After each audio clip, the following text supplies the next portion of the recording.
આપણે બનાવીશું કારેલાનું શાક. મસ્ત વરસાદ પડે છે બહાર. ઓળીઓની રોટલી ને કારેલાનું શાક બનાવીશું. અહીંયા આગળ લીધી છે તેલ થોડું. હવે આપણે અને ફ્રાય કરવા નાખી દીધી.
પેન લઈ લીધું છે.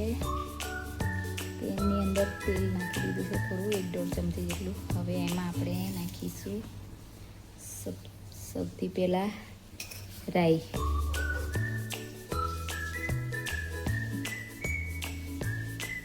રાઈ સાતળી જાય પછી આપણે નાખીશું જીરું. કારેલા ફ્રાય કર્યા છે એ આવી રીતના ફ્રાય થઈ ગયા છે.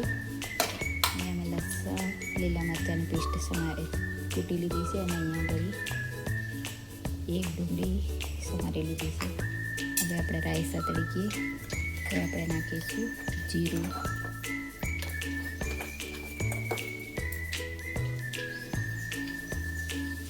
જીરું નાખીશું. પછી જીરું સાતળી જાય પછી નાખીશું આપણે જે આ પેસ્ટ બનાવીશું એ. આપણે તેલમાં ફ્રાય કર્યું છે એટલે આવી રીતના વઘારવાના ટાઈમે તેલ થોડું ઓછું લેવાનું છે, તો પછી ઓઇલી લાગશે. બધા નાખીશું ડુંગળી.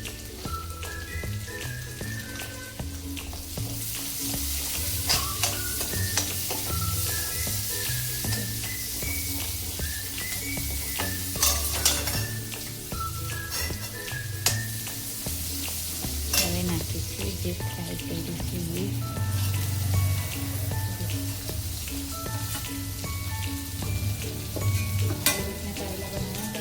જે કડવાશ નહીં લાગતી એ જ મસ્ત લાગે છે. ટેસ્ટી બનીને રેડી થઈ જાય છે. કરી નાખીશું આપણે થોડું લાલ મરચું.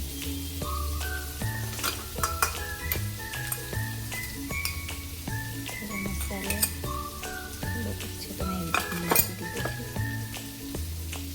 થોડી હળદી.